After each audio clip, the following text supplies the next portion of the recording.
borders on torture. Now, what's important about the storyline of Dean and Lipstick Eater at this point is she and him are intimate that night post this conversation. They get down and dirty and have sex. This is... God damn it, Patrick!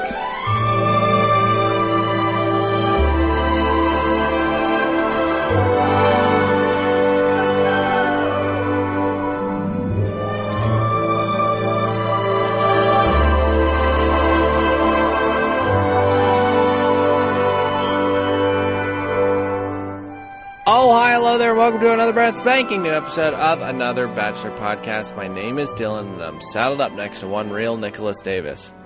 What's going on, everybody? And Patrick, the producer, Irish Buck Hickey, is behind the glass. Hey, everybody. Good to be here.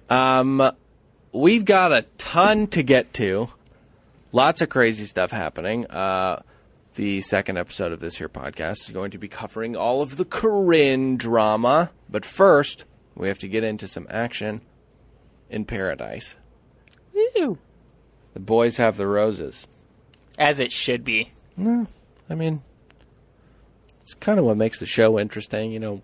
Yeah, back and forth. Yeah, well, sometimes the girls have it, and sometimes the guys have it. You know, it makes it fun. I feel like more shenanigans happen when the guys have the roast, and the ladies got to make it happen. Yeah, I'll tell you what, shenanigans do ensue. It's trouble when you have power in the hands of a deranged man, which is what is happening with Jack Stone right now.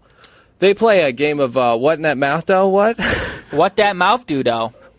What's going in your mouth? As Alexis overpowered Raven by. But it was so cute when Raven said, what that mouth do, though. Yeah. You know what? Alexis is heading this game up. What does that mean, heading this game Well, up? it's obviously she's the creator. I never heard of this game before. I never heard of... we've seen different variations of close your eyes, put this in my mouth, what is it? You know, Gordon Ramsay played it with Jimmy Kimmel. Oh, wow. It was really fun to watch, and I'm sure it's fun to play, too. Well, listen, the game's going well. It's a lot of fun. A little jalapeno action. A little hot sauce. And then the crab comes. And Rotting crab that had been in the pool for a week. Okay. Too far for Jack Stone. Yeah, too far for Jack Stone. Jack Stone, a gay man, got a little too... I think he was a little too bummed out about it. Like, he was very serious. Like, she crossed the line, okay? Yeah. She thinks she's getting a rose from me. She's not. She tried to put a crab in my mouth, everybody. I think Jack Stone knows he's been somewhat walked over, and he's been, like, waiting for a time to draw the line in the sand, and he just picked the wrong time. He looked like a little bitch. All right, I have some thoughts on this. He did. He his really argument, the framing of his argument was pussy. But dare I say, his demeanor was more manly than I'd ever seen him in my life. He's really coming into his voice own. Deepened a little bit. Mm-hmm. He's like one of these gay guys. Like he likes to fuck guys, but then you put the screws to him in the wrong way. He's like, they do like that. I will fuck your shit up, man. I will fuck you up, dude. Yeah, his chest was flaring. You know how we know that he's, well, I was going to say not a gay man, but he's absolutely a gay man. But Kristen comes in and he puts this front out, this ruse, like he's attracted to her. But she really comes in. Homely little rat-a-ride. Yes, as you so lovingly in a romper. refer to. All right, now I want to say this. She's still homely, but I have to admit she is looking better. Okay, I think a set of new tits will solve a lot of problems for you. I think she had face surgery. I think that she's fine. Weird that she's a virgin, but I guess, to each his own. She looks like she's from Jacksonville or like the poorer parts of Orange County. Like when people say I'm from Orange instead of Orange County, that's where she looks like she's from. Well, not to get ahead of ourselves, she showed up. She'd been prepping what outfit she was going to wear. Her makeup was on point. Her hair looked good. She came in.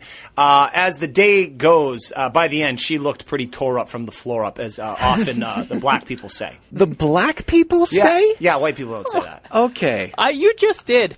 Oh. Very astute observation. Listen, I think Kristen and Jack are perfect for one another because Kristen does not know that it is not normal for a man to weep while climaxing.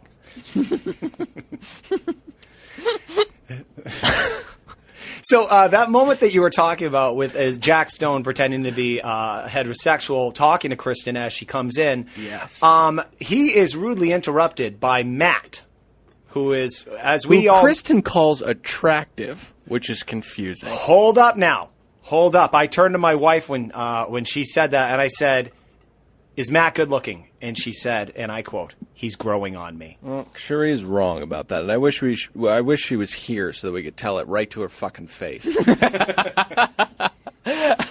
I agree. Matt's growing on me as well. He's keeping it very real. I mean, he's fine. He has nice eyebrows, too manicured, but they're nice. He's a nice guy. He's normal, but he is a horrific situation on top of his head. Exactly. If you stare down, like, they better not have any camera angles, like, facing dead on from, like, staring down. You'd be horrified. It's an empty circle on top, and then a fluffy little like fist-sized ball of hair, right on the forehead. It would be like if you got a direct on look on top of his head. It would be like looking into the Ark of the Covenant. Did you write that one? No. Let's move on to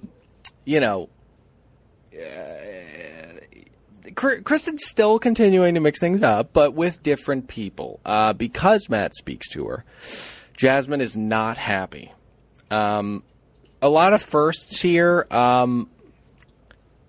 I am appreciative of this incident because, one, it's great to see Jasmine just implode. It's very entertaining. It's entertaining to see Kristen cry. But top of the list, I am a huge fan of Wells' puppeteer. Are you fucking kidding me? I am a huge fan of Wells' puppeteering. I hate it. Him sticking his fucking hand up the asshole of a Cabbage Patch doll, doing horrible improv. Atlantic City! That wouldn't work in Atlantic City. That's how hacky it was. Fuck that guy. I thought he did a pretty good job of satirizing the source material that is Bachelor in Paradise with puppets. Oh, not like we don't do it every week. I'm don't do it with puppets, It's Patrick. a different medium. It's a completely different skill set. Oh, by the way, lowest hanging fruit. At some point, he's doing the scallop finger bit, which is later on. Pump the brakes on the scallop thing because we got to get to that. But before that, Jasmine calls Kristen annoying, which I find troubling. There are a lot of idiomatic expressions that we cannot use right now because they would be deemed racist.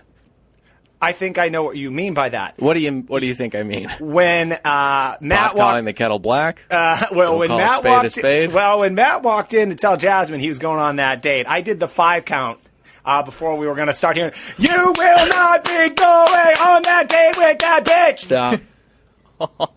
Please stop. Spot on impression. Kristen does not heed the overt, threatening demeanor of Jasmine. She picks Matt for the date. When keeping it real goes wrong. Jasmine is nuts, don't get me wrong, but in the beginning she handles it oddly, like fairly well. And then she just flies off the handle. She gets flustered real quick, dude. She goes and joins the group and they start talking a little smack, and before you know it, she's chasing Kristen down the beach. Yeah, you want to see good TV, ABC? You want to see some good TV, ABC? I'll give you good TV, ABC. Quit breaking down that fourth wall. Yeah. It's so annoying. You need to stop. We're trying to be immersed in a new world. Escapism. Jasmine is probably a fan of this podcast because she called her a slimy little rat, a slimy little snake. I called her a homely little rat. Why would that suggest she's a fan of the podcast? It was the same. Why would same beat? She basically took my material and like took out a thesaurus. Mm-hmm. Yeah, just like Jasmine, Kristen is also fucking nuts. Yeah, she did cry. Very easily. Am I wrong about that? Did she cry when Jasmine went up to her or immediately after Jasmine left her? Immediately after Jasmine. It was immediate. The crying happened immediately after she left. Now, I want to say something here. All right. One thing that's really interesting about this season of Bachelor in Paradise is a lot of hookups were taking place during that rape allegation break. I don't know if they set them all up in the same area, but it turns out that, did you catch this in the episode? Jasmine's talking to Shark Girl, or Dolphin Girl, and Kristen should have known what was up because during the break, she knew that Matt was already with Jasmine. Basically, Kristen already knew that Matt and Jasmine were a couple, so that's why even more reason, stay the fuck out of her lane. I think you're donning a tinfoil cap right now. Yeah, because I did know some of them hung out over the breaks. They were very clear that Dean and Christina did. I didn't know Jasmine and Matt were hanging out over the breaks. Derek and Follow them on the Taylor. gram. Yeah, Derek and Taylor. I just love how I don't want to say brutal, but how just right on Wells is about.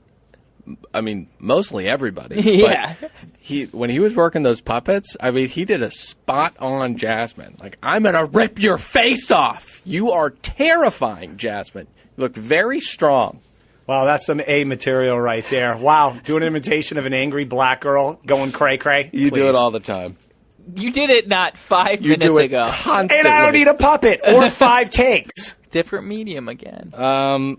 They go on the date, and they eat chocolate bananas, which is suggestive. While they're on this date, this is when the Twitter sphere lit up.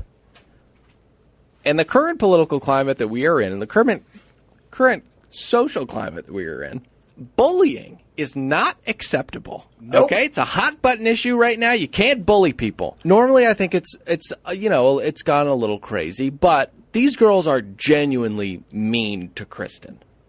Specifically to Jasmine and Shark Girl, a.k.a. Alexis. Okay. Mean girls. Mean girls. Really, really mean. The self-donned queen and princess of paradise. I thought Jasmine was an interesting choice for queen, but they were very mean to her. But she kind of walked into it when she brought the shrimp over.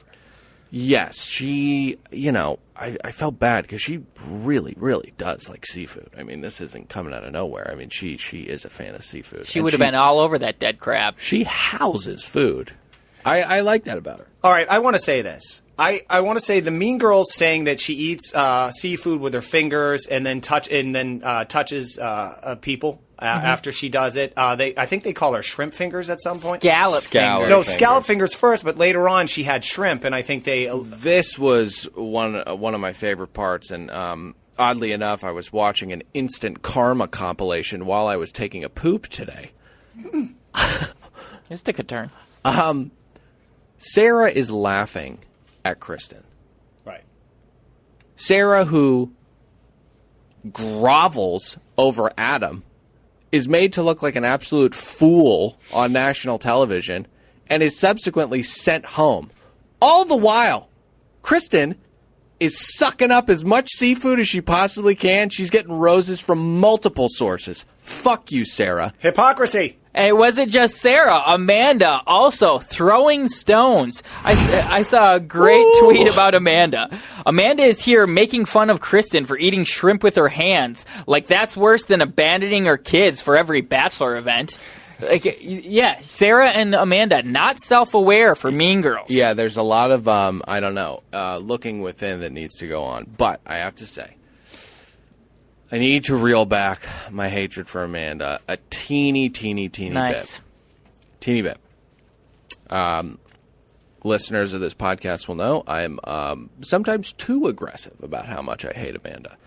But I realized the other day, she does leave her children a lot. But it's really the only way that she can really take care of them, you know? She's like some dumb chick from Irvine. So, in reality, being in the public eye as often as she can will probably be the thing that brings her the most monetary success. So, you know, if she wasn't such a piece of shit person, maybe she could, I don't know, work. Let me graft a thought on there that my wife threw out while she was watching. She's like, isn't this going to be great in 5 years when her kids are in high school and she's like, still going back to paradise? Still making out with giant-toothed, extremely hot men. And I don't mean hot aesthetically, although Robbie is, but temperature-wise. And I do think that that's because he has smuggled in some type of upper.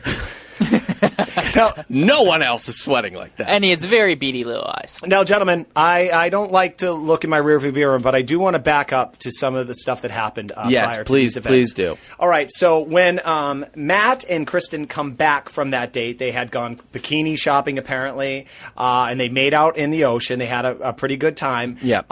She said she bought 9 bikinis. That was absurd 9 number. 9. I didn't hear that. I didn't catch that. Apparently, Jasmine's plan is to then just jump on Matt and basically make out with him when he gets back. Now, Matt has some choices to make here. He just made out with a chick, and they're connecting. Now he's got Jasmine. That's his main bitch. He's already got a side. And so they're at the bar, and what is he going to do? So he tries to ride that diplomatic line there, and I think he does a good enough job until later events. You know what he could really use? One of those rape whistles from DeMario. I feel like that could benefit him a lot in a situation like this. The only time I'm going to have sympathy for Dean, ever, is throughout this course of events, because it seems like Jasmine is confiding in him and only him. She is just constantly talking to him about all of the shit that's going on. But Dean could take this on, and I think some physical torture, and then I think we'd be all squared up. I have one last thought on Kristen. Yes. All right. At nighttime, after she came back from the date, Jasmine's searching around for Matt to see if he's fucking Kristen and breaking her hymen. And it turns out he's just laying by himself in a hammock. Right. And Kristen's up by the bar. And who's up there with her? Gay man Jack Stone? No, Mr. Dean. Yeah. And Dean. What was going on there? He puts his hand on her shoulder and gives her a stare. Dean is drunk with cock power. No, it's not cock power. Well, it is. But again, God, I wish Peter was there so Dean could just be fucking a shriveled up little in a corner. Yeah. Miss you, Pete. I think that we've realized that he's a boob guy because he was with Christina, then D'Lo comes in and he's just like, what? And then Kristen comes in with her big fake boobs, and he's interested in that as well. The only person he hasn't gone after is Raven. I think we just need to give him some time. Danielle M. also has fake boobs, and so does Alexis. So okay. Good to know. Gentlemen, if you don't mind, we never do this during the show, but I have a mid-episode breakdown to put everybody up to speed of the multiple stories going on during the show. If you don't mind, could I give it a try? You know what, Patrick? I think that would be really helpful. I think it's like a roll call of storylines. Yeah. So can we get a roll call? Roll call. Here we go. While this all happens. Roll call. Sarah puts heat on Adam. He says he has feelings for her, and they are strong, and they are real. But he's torn between Raven and Sarah. Personally, I think he should pick Sarah. Meanwhile, Lipstick Eater is warming up to Dean. She's blabbing. He's blabbing. She puts her head on his head. He puts her head on her head. One thing I know is that my wife's black. If you touch her head with your hand, she's going to punch you in the face. That's a white person thing. Anyway, meanwhile, Derek and Taylor are talking, having a good time in the jacuzzi until Derek tells her, fuck you. Then she needs 10 minutes because that's a trigger point. And she cries in the jacuzzi and says his language is a challenge for her. Okay, where to begin? That one. All right. Okay, let's start with that one. I think she needs to have enough emotional intelligence to realize intent behind words rather than just having a black and white, if you say fuck you, we're done. Right. I'm ignorant young girl. I'm completely with her. Taylor, friend of the show, is... Taylor needs to calm down. She's very, very young, and she is acting very, very young. They go into this thing about how she's been in emotionally abusive relationships before, and that he needs to realize that she's very sensitive about certain trigger words. That's fine and all that. There's give and take in love, but given her overreaction to the expression "fuck you," I think she may be taking liberties with the term emotionally abusive. I just think she's a little, I don't know, dramatic. I also have a hunch that she may be drawing the conclusion that emotional abuse is just as bad as physical domestic violence. Yes. And I just pray that she never learns the real difference because I do too, Nick. Fearing coming to work every Monday with a black eye is not a life you want to lead. What are you talking about? That was pretty clear. All right, here's my other take on this. A dude telling a chick to fuck off in a hot tub. You go, what, dude? You got all the drinks. You got a hot chick next to you. You're in Mexico at the beach. Again. But dude, it's been 7 days at this point. I'm sick of you. Will you get the fuck away from me for 5 seconds? He did say, like, this is a unique situation because we are around each other every waking moment, which is a lot for people just starting off. Usually you see people for, I don't know, let's call it an hour and a half to 5 hours max in the early beginning dates of your relationship. First month, it's weekends, maybe a weekday, 2 days a week. And then even when you start getting a little closer with each other, it still should be, you should have one weekend night to go out with your guy friends. Yeah. Saturdays are for the boys. Hanging with the boys. Let me say, they do, he does concede like a coward, and says, I understand you have triggers. I need to be more sensitive about that. And she says, I love this side of him, which is like so insulting, because she loves the side of him that is groveling, emasculated and groveling. Yeah. Another storyline. I think we can move on from this, right? Okay. Thank you. I can't be angry this week. I can't put anybody in a wood chipper. Since you guys basically cut my legs off, told me I can't have a fucking jacuzzi I don't here know anymore. if we cut your legs off. I think we just frowned upon you throwing human beings in wood chippers. Oh. But I also, the other side of that coin is I wanted to show the people that give us 5-star reviews that there's a benefit to them. And that benefit was sitting naked in the jacuzzi with me, drinking a little Pinot Grigio, listening to some Sade. But that also entailed removing and altering the frames of every threshold in this building to get a jacuzzi in. So we frowned upon that as well. Also, didn't want to hook anybody who left a good review into a situation where they were pleasured by you in a jacuzzi. Again, that was difficultly placed in this building. Again, I reiterate, consent a huge topic this season of Bachelor in Paradise, and it's no different in the studio. But I'm excited to hear what you've got for us tonight. Here we go. Scared too, but excited. Titled The Best Bachelor Podcast by Random 898765, which is weird because later on she actually says her real name, which is Amy. Thanks, Amy. The body of the review is basically singing praises on how funny we are and how much she appreciates it. But then later on goes, P.S. Please don't roast me on your show. I have seriously nothing bad to say about you, smiley face. P.P.S. I'll also pass on the hot tub offer.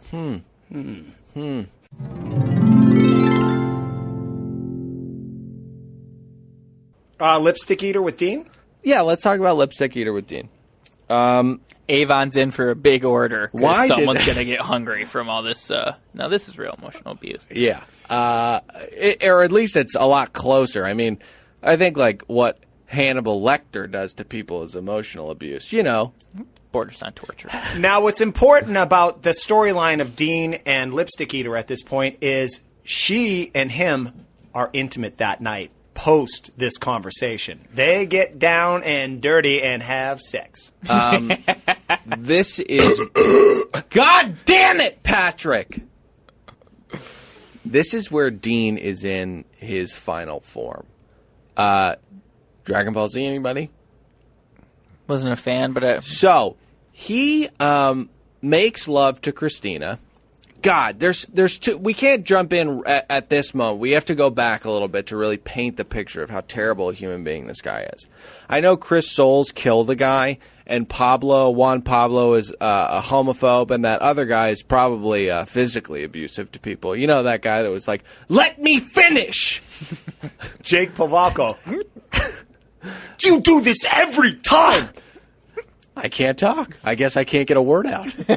Let me finish. Okay, fucking American Psycho. Jesus Christ.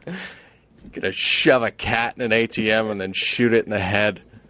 That's what happens in that movie. But was it real? Bret Easton Ellis, he paints quite the mindfuck. First, Dean and Christina have a discussion. He says that he wants to be open to meeting everybody. Bullshit. He says that he always puts her emotions before his when he's making decisions. Bullshit.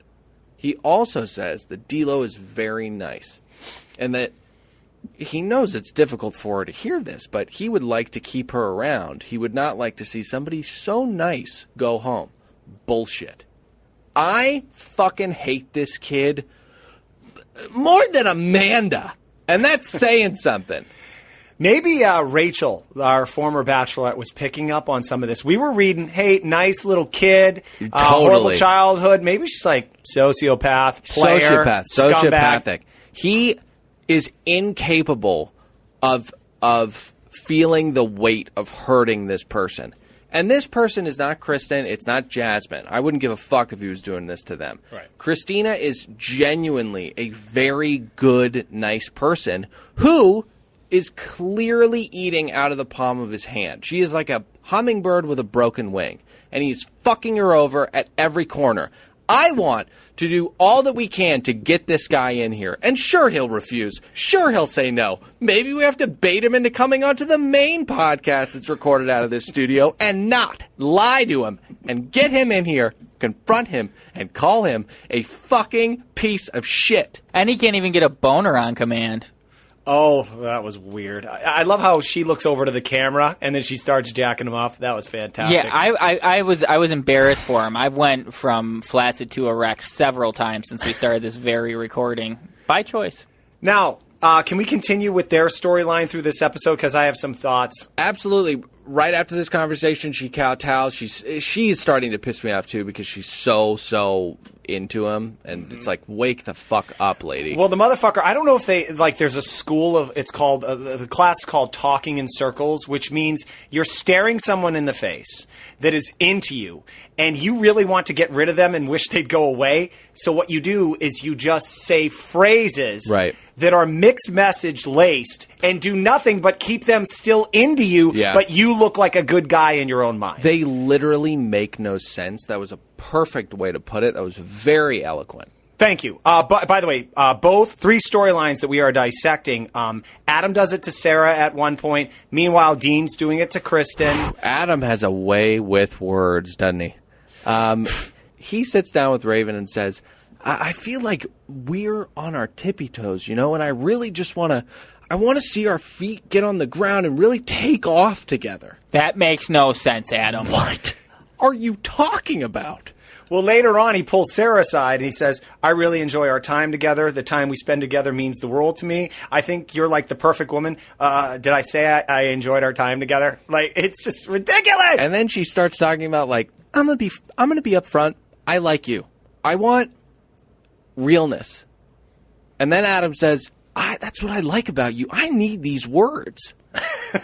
And you're just watching this going, wow. Power of being the top 5 of your season. Like, and by the way, how did you two retards last that, Matt and Adam? And how the fuck are you both here? That's amazing to me. They have a way of sticking around. Gives all the mediocre looking guys on any given season a lot of fucking hope. Yeah, but we should say he's still getting played because he sits down with Raven, and she is, much like Wells and those puppets of his, taking him wherever the fuck she wants to go. They kiss, and she looks at him like, well, that's done. The second someone more attractive than him walks in that goes for her, she will leave him in 2 seconds. She is not into him at all. Which is the way the game should be played. She's ruthless. Can we get back to Dean and what a piece of shit he is? At some point in the evening, while this shit's all going on, Dean grabs D'Lo, and he pulls her aside, and he says, there's so many amazing qualities about you. And he rambles on a bit. And at that point, I'm thinking, he's feeling her out. Like, are we going to fuck later? He's, like, feeling her. Dean's like, yeah. And I felt that's what he was doing with that conversation with D'Lo. Like, if I pick, like, do I get to sleep with you? Honestly, a lot of guys would pull that same maneuver. But the fact that he knows that this is going to be broadcast to a lot of people and completely ignores it and goes ahead anyways, regardless of what he's going to look like, is scary. And maybe it shouldn't make a difference, but the fact, I mean, Christina's backstory just makes this so much worse. He's doing it to the most vulnerable member of the cast. Yeah. Let's pick up the scraps, as Daniel so eloquently calls Lacey, but we're getting ahead of ourselves. You're getting ahead of yourself. Let's talk about Lacey and Diggy. She sits Lacey down. Let's talk about sex. She is talk about Lacey so and Diggy. disappointed in him. She talks to him like a fucking crazy girlfriend that's been together with someone for like 3 months but is very into the relationship. Mm-hmm. She's like, I never thought I would have to have this conversation with you. I thought that I knew you. I thought that you were the person who was not going to do this to me. And he's just like, well, yeah, so I just wanted to tell you that I'm not going to pick you. So, sorry. And then sweats profusely. You know who else is He sweating was digging into old Robbie's bag, wasn't he? Robbie and Amanda are up next. You want to chat about them? Sure. His beady eyes and sweaty body. All right. While all this shit's going on, a lot of fucking shit. This was a great episode. Can we all admit? It was a good episode. I enjoyed it. I don't think any of these episodes are great because I think the cast is a little bit weak this season. I agree. And they were stretching it out because of that short time frame they had because of the shutdown. Yeah, But overall, I've been disappointed in the season. All the emotional, a foundation of what they built this franchise on. A lot of craziness going on. Okay, so Robbie, who we all hate, he's annoying, got the weird hair, he's a complete douchebag. Yeah. He's chasing good word. a rival. Suck you. Mongoloid? Yes, a rival emotional. Wait, no, that would be redundant. An emotional cesspool? Yes, that's it, Amanda. So Robbie's already tried. At some point early in the episode, he pulls her in the ocean. He pulls her to a pool. He cracked a bunch of those like $2 fucking glow sticks to him in the pool. Pulls her aside and says, "Hey, I did this for you. I thought this out." "Oh, you're so sweet. Wow. You asked the production assistant to get you some glow sticks. You threw them in the pool all by your little self?" But you're forgetting a crucial part of that process. You know he loves just tweaking out and cracking those things one by one. That's his It glows. A little treat. Glows. It glows. A little treat in itself.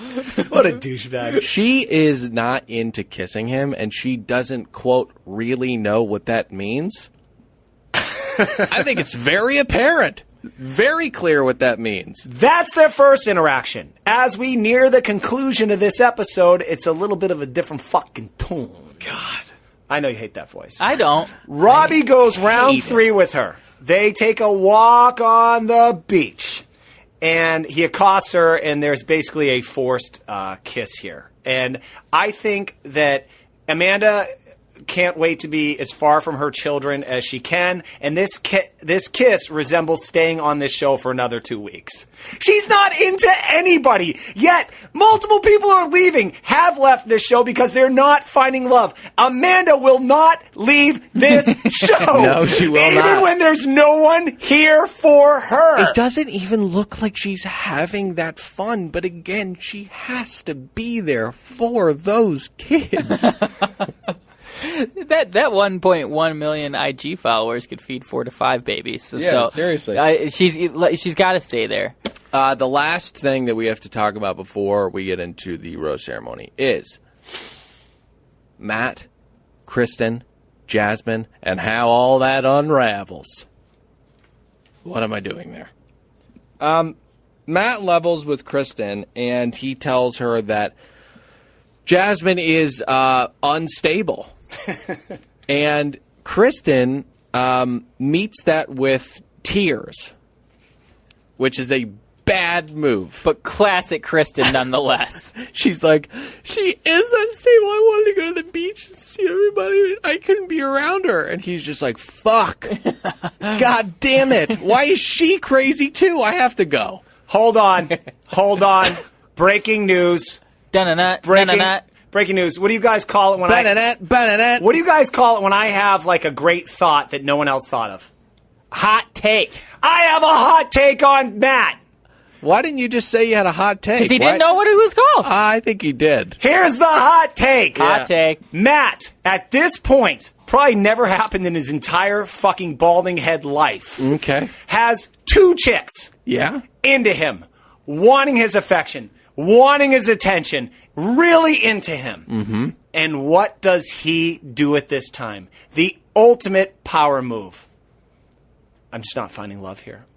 Where would he find love? Where would he find love? Never before last season had anybody on Bachelor in Paradise become the Bachelor until Nick Vile. Don't you Now dare. the roadmap has been created for future scumbags that end up what used to be the end of the road for you and on to various lower cable entities doing horrible reality TV. Now this may be a step up, especially when you have 2 chicks on your fucking jock. What you do is you leave like a hero on a stallion and ride out into the sunset, wanting all the ladies going, oh, he didn't find love there. Where will he find love next? I'll tell you. The Bachelor! But I will tell you this, Balding Matt, it ain't gonna happen! I don't. That was a hot take. That was a hot take.